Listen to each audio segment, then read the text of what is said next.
The Edit menu is where you're going to find most of your primary destructive editing commands. And so to reveal the commands there, let's click on the Edit menu, or yours may be open if your ribbon is available to you at all times. Just to review, my ribbon is hidden right now because I have clicked on this little chevron so that it automatically hides it, so I don't have to see it all the time, but that's why yours may look a little bit different than mine. But let's click on that Edit menu and we can find some of the most basic commands right here. So first, let's talk about making cuts, copies, and pastes. For example, if we wanted to cut this audio information right here, I'm going to click and drag across that region, then go under the Edit menu and click on Cut. And that's going to remove that information and slide all of the information that existed to the right of the selection over to the left. But I'm going to undo that, again, by typing Control or Command Z.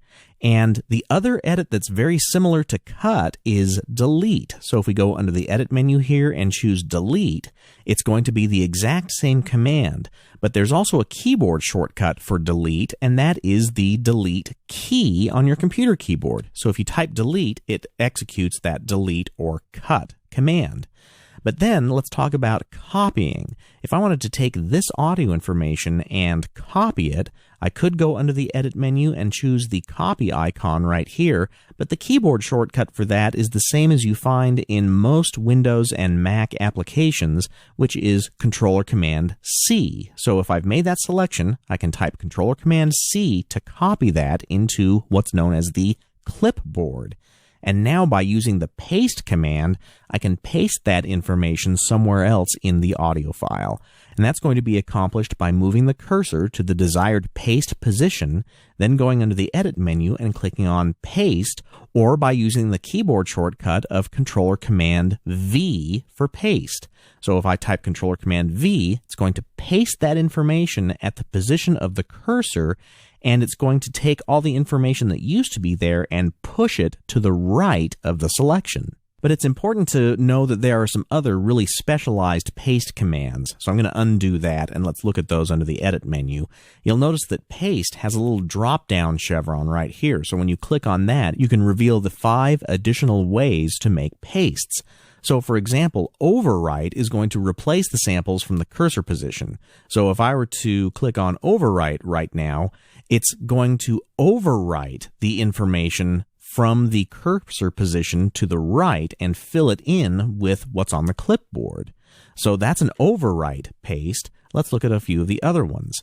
Let's do an append. Now an append is going to place the audio information at the end of the audio file. So when I click append, you'll notice that it has stuck that or appended the audio file with the clipboard information. Conversely, if I go under Edit and choose the prepend paste command, it's going to place that audio clipboard information at the very beginning of the file. And I'm going to undo both of those pastes just to make this look a little bit more clear.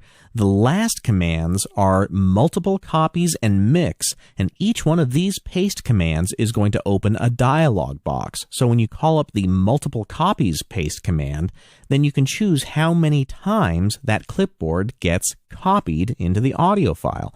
So if I choose 3 copies and click on OK, you can see that it has placed 3 copies of the clipboard into the audio file. And then the last command is the mix command. And here it's going to mix the contents of the original audio file with whatever's in the clipboard. And the dialog box that appears is going to allow you to assign a clipboard gain and a destination gain.